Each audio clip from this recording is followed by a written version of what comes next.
Welcome. In this video, I'd like to talk about factorials.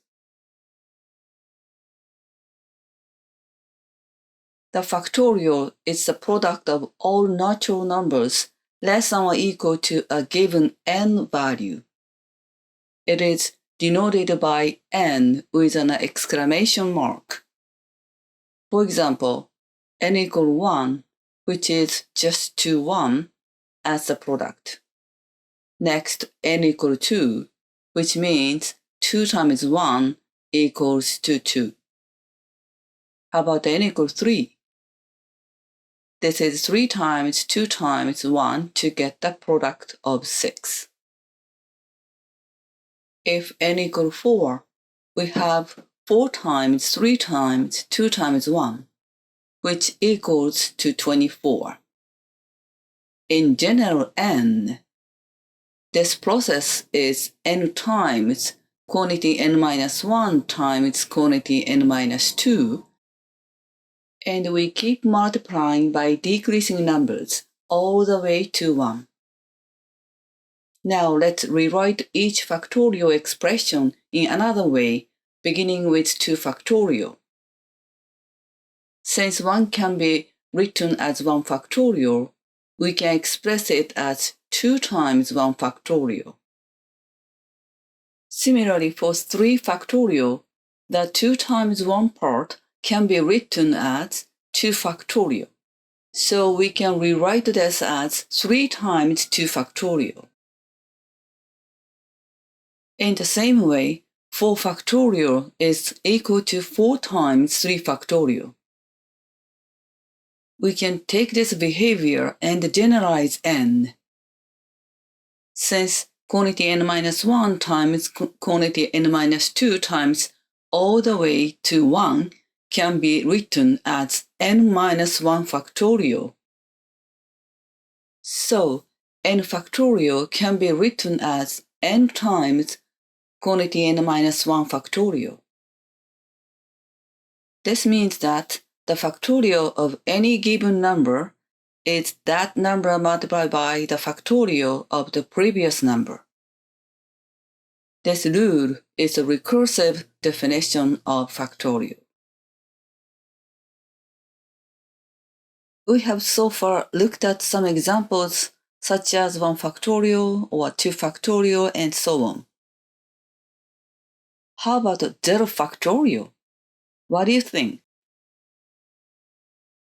Since we multiply 4 by 3 factorial to get 4 factorial, let's divide 4 factorial by 4. Then we can get 3 factorial. Similarly, we can get 2 factorial by dividing 3 factorial by 3 and so on. In the same manner, we divide 1 factorial by 1, which is equal to 1. Therefore, 0 factorial is 1. If you are curious about negative 1 factorial, go ahead to try dividing 0 factorial by 0. However, dividing any number by 0 is undefined. So negative integer factorials are undefined. Let's take a look at some more examples now. For the first example, let's start with the numerator 7 factorial. 7 times, 6 times, and so on until 1. In the same way, we can express 5 factorial on the denominator. Then we can cancel from 5 to 1, top and bottom, to get 42. For the next question, we use the recursive formula. The recursive formula states the factorial of any number is that number times the factorial of that number minus 1. So we can rewrite the numerator as 12 times 11 factorial and keep the denominator. Cancel 11 factorial from top and bottom to get 12 as a simplified form. Next, let's take a look at examples involving algebraic expressions instead of particular numbers. For quantity n plus 1 factorial divided by n factorial, we express the factorial in a basic way first. For the numerator, starting with quantity n plus 1, then multiply n quantity n minus 1 by decreasing numbers all the way to 1. Likewise, starting with n, we will rewrite it as shown for the denominator. Make sure to keep going down by 1. Now we can cancel n factorial parts from top and bottom to simplify and get n plus 1. Next, let's try to express using the recursive formula this time.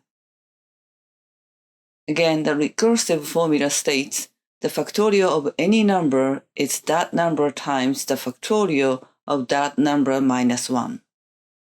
So we can rewrite the numerator as quantity n plus 1 times n factorial and keep the denominator. Cancel the n factorial as shown to get the same answer. This recursive expression for quantity n plus 1 factorial is a useful concept to remember for other topics such as ratio test. Let's try some more examples. For D, if you look at each factorial expression, quantity n minus 2 is a smaller value than the denominator quantity n minus 1. So keep the numerator as it is and rewrite the denominator using the recursive formula. So we can express it quantity n minus 1 times quantity n minus 2 factorial. Go ahead to cancel n minus 2 factorial from top and bottom to get 1 over n minus 1. For the last one, the denominator has a smaller value factorial expression. So let's go ahead to apply the recursive formula for the numerator. We can rewrite it as quantity 2n plus 1 times 2n times, we can count down each time, quantity 2n minus 1 factorial. Now we have the match with the denominator. Make sure to subtract 1 each time to multiply until you get the same factorial expression as the denominator. Keep the denominator. Now cancel quantity 2n minus 1 factorial from top and bottom to get 2n times quantity 2n plus 1. You can keep this factored form as your final answer. However, we often need this factorial expression for other concepts such as ratio test or evaluating limits. In that case, the expanded form could be better. I hope you are getting comfortable with factorial notation. Thank you for watching. See you again.